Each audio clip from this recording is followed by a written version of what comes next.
Hello everyone, তো তোমরা সবাই কেমন আছো? আশা করছি সবাই খুব খুব ভালো আছো, আর আমিও বেশ ভালো আছি। আমরা শোলা ওয়াইন ফ্যাক্টরি থেকে বেরিয়ে নাসিক সিটির ভেতরে চলে এসেছি। নাসিক স্টেশনের কাছেই মুক্তিধাম করে একটা মন্দির আছে। আমরা এখন সেই মুক্তিধাম মন্দিরে দাঁড়িয়ে আছি। মন্দিরটি জনপ্রিয় পর্যটন আকর্ষণও বটে। মন্দির থেকে বাইরে বেরিয়ে এসেছি। মন্দিরের ভেতরে কোনো রকম ক্যামেরা করা অ্যালাউ নেই, যার জন্য ভেতরটা তোমাদের আর দেখাতে পারলাম না। মন্দিরটি রাজস্থানের মখরানা থেকে এবং রাজস্থানী ভাস্করদের দ্বারা তৈরি করা হয়েছে মার্বেল দিয়ে। মন্দিরের ভেতরে 12টি জ্যোতির্লিঙ্গের প্রতিলিপি ছাড়াও শ্রীকৃষ্ণের মন্দিরে বিষ্ণু, লক্ষ্মীরাম, লক্ষ্মী, সীতা, হনুমান, দুর্গা, গণেশের মতো সমস্ত প্রধান হিন্দু দেবদেবী মূর্তিও রয়েছে। মন্দিরের পাশেই একটা জুসের দোকান ছিল, আর ওইখান থেকে আমি একটা অরেঞ্জ জুস নিয়ে নিলাম। আর খেতে খুব বাজে ছিল জুসটা। আমি তো পুরোটুকু খেতেই পারিনি, অল্প একটু খেয়ে সৌতমকে দিয়ে দিয়েছিলাম। মুক্তিধাম শহরের পর্যটন আকর্ষণের মধ্যে একটি। আর এই নাসিকেই তো কুম্ভ মেলা হয়। কুম্ভ মেলার সময় হাজার হাজার হিন্দু ভক্ত এই মুক্তিধাম দর্শন করতে আসেন। আরও কমপ্লেক্স একটি ধর্মশালাও রয়েছে, যেখানে কমপক্ষে 200 তীর্থযাত্রী থাকতে পারবে। আমরা এখন সেই ধর্মশালার সামনে দাঁড়িয়ে আছি, আর এইটা হচ্ছে ধর্মশালা ঢোকার গেট।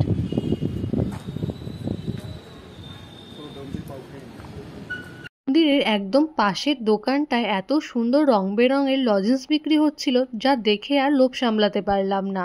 পরে জানতে পারলাম এগুলো লজেন্স না, এগুলো হচ্ছে মোরব্বা। আর আমার মোরব্বা খেতে খুব একটা ভালো লাগে না। মুক্তিধাম দর্শন করা হয়ে গেছে। মুক্তিধাম থেকে বেরিয়ে আমরা এখন আরও একটা জায়গা দর্শন করতে যাব। আমরা এখন নাসিক সিটির ভেতর দিয়েই যাচ্ছি, আর নাসিক সিটিটা না ভীষণ সুন্দর।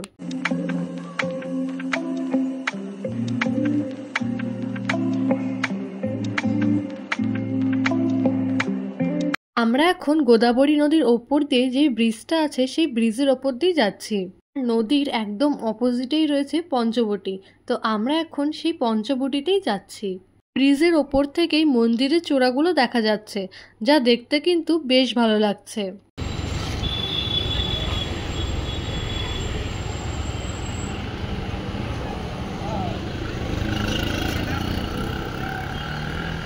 পঞ্চবটিতে ঢোকার আগে সাই বাবার একটা বড় মন্দির আছে। সেইখানে দর্শন করে স্কুটিটা রেখে আমরা ভেতরে চলে আসলাম। এই জায়গাটি কিন্তু আবার রামকুণ্ড নামেও পরিচিত। পঞ্চবটির সবচেয়ে গুরুত্বপূর্ণ স্থানই হলো রামকুণ্ড। এটিকে বলা হয় কারণ ভগবান রাম সেখানে স্নান করেছিলেন বলে বিশ্বাস করা হয়। এই কুণ্ডে নিমজ্জিত অস্থি অবিলম্বে শোধিত হয়। এই পবিত্র কুণ্ডে ডুব দেওয়া অত্যন্ত ধার্মিক বলেও মনে করা হয়। আর এই নদীর পাশে কি সুন্দর পুজোর আয়োজনও করা হয়েছে। কাছাকাছি অবস্থিত গান্ধী লেক, যেখানে জাতির পিতা স্মরণে সাদা মার্বেল দিয়ে তৈরি একটি স্মরণীয় স্মৃতিস্তম্ভ রয়েছে। 1948 সালে 30শে জানুয়ারি গান্ধীজি মারা যাওয়ার পরে রামকুণ্ডি ছাই ফেলে দেওয়া হয়েছিল।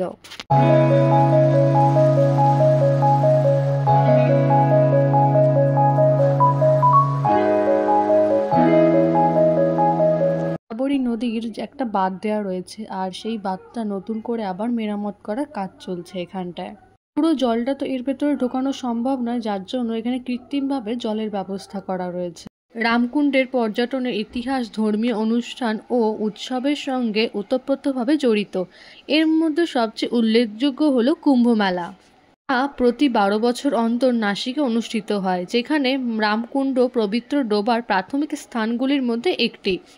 প্রমাণ থেকে জানা যায় যে নাসিকের এই কুম্ভমেলা 1800 শতক থেকে উদযাপিত হয়ে আসছে, যা তীর্থযাত্রীদের একটি বড় প্রভাব এনেছে এবং ধর্মীয় পর্যটকও বাড়িয়েছে।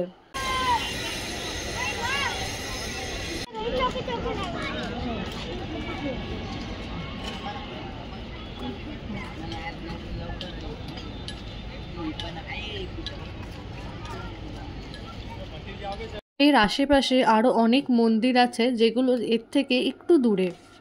আর এই রামকুণ্ডে যেহেতু একটু কাজ হচ্ছে, যার জন্য সব মন্দিরগুলো সময়ের থেকে একটু আগেই বন্ধ করে দিচ্ছে। দূর থেকে বজরংবলীর মূর্তিটা কি দারুণ লাগছে। আমরা এখন রামকুণ্ড থেকে বেরিয়ে পড়েছি। এরপরে আমরা যাব সীতা গুফায়। পঞ্চবটি শ্রী সীতারাম লক্ষণের সঙ্গে যুক্ত নাসিকের আরেকটি প্রধান এলাকা হলো সীতা দেবী গুহা বা সীতার গুফা নামে পরিচিত। একটা বটগাছ আছে, বাইরের থেকে দেখতে সাধারণ ঘরের মতো। কথিত আছে যে শ্রী সীতারাম লক্ষণ বনবাসের সময় এখানে কিছুকাল বসবাস করেছিলেন। এবং রাবণসুর এখানে সীতা দেবীকে অপহরণ করেছিলেন। সামনে বারান্দা থেকে প্রায় 20 ফুট গভীরে একটি গুহাও রয়েছে। এতে প্রবেশ করলে ঘরের বাম দিকের ঘরে শ্রী সীতারাম, লক্ষ্মণ ও শিবের মূর্তি দেখতে পান।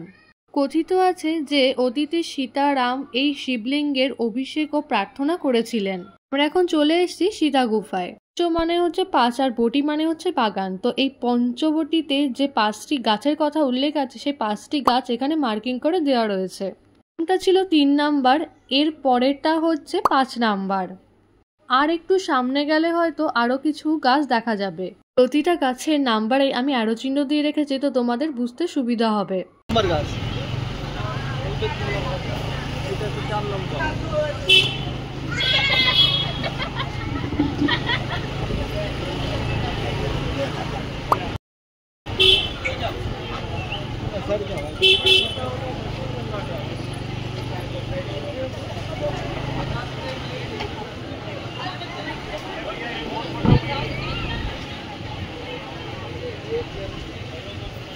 সীতাকুণ্ড থেকে বেরিয়ে আমরা এখন যাব তপোবন।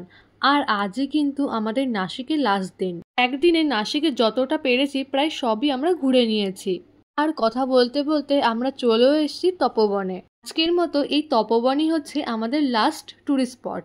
সারাদিন ধরে এত ঘুরেছি যে এখন আর ভালো লাগছে না, মনে হচ্ছে কখন ঘরে ফিরবো। পঞ্চবটির একটু সামনে তপোবন অবস্থিত, যা আক্ষরিক অর্থে তপস্যা বা ধ্যানের বলে অনুবাদ করে। এখানেই বহু শতাব্দী আগে ঋষিরা প্রকৃতির মাঝে জ্ঞান অর্জনের সন্ধানে ধ্যান করতেন। আরও গুরুত্বপূর্ণ, তপোবনকে সেই জায়গাও বলা হয় যেখানে লক্ষ্মণ একসময় বাস করতেন এবং সেখানে বিশ্ববিখ্যাতভাবে লঙ্কার রাজা রাবণের বোন শূর্পণখার নাক কেটেছিলেন। কিন্তু সেই জায়গাটি যেখানে শূর্পণখার নাক কেটে দিয়েছিল লক্ষ্মণ। এখানে হনুমান ও লক্ষ্মণের বেশ কয়েকটি বিখ্যাত মন্দিরও রয়েছে। এটি নিঃসন্দেহে প্রভাবিত গোদাবরী নদীর পাশে অবস্থিত। আর এই হচ্ছে সেই গোদাবরী নদী। এখন জল অনেক কম, কিন্তু যখন জল বেড়ে যায় তখন দেখো এত অবধিও জল চলে আসে। এটিই হচ্ছে সেই জায়গা যেখানে লক্ষ্মণ শূর্পণখার নাক কেটে দিয়েছিল। এখানে গিয়ে ছবি তুলতে বারণ করছিল, তো যার জন্য আমরা দূর থেকে ভিডিও করেছি। এখানে ঘন বনও রয়েছে, যা তোমাদের সেই বন্য জঙ্গলের কথা মনে করিয়ে দেবে, যেখানে ঋষিরা একবার ধ্যান করেছিলেন। নদীর তীরে পাথরের মাঝখানে ব্রহ্মা যোনি নামে একটি গুহাযুক্ত ফাটলও রয়েছে। কপিল তীর্থ কাছাকাছিও রয়েছে। এছাড়াও গোদাবরীর পাশে 11টি গুহাও রয়েছে, যেখানে ঋষি একবার পিছু হাঁটতেন। এখানে এই লক্ষ্মণের মূর্তিগুলো রাখা রয়েছে। এটি নাকি সেই জায়গা যেখানে শূর্পণখার নখ কেটে দিয়েছিল।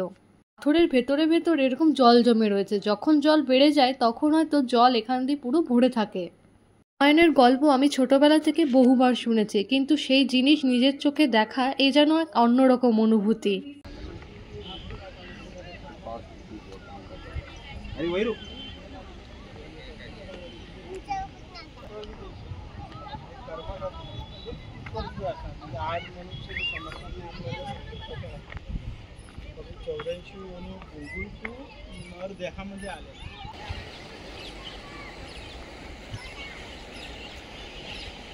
আমরা যখন নাসিকে গেছি সেটা খুবই ভালো একটা সময় ছিল, বৃষ্টির সময় ছিল, কিন্তু আমরা যখন গেছি এক ফোঁটাও বৃষ্টি পাইনি।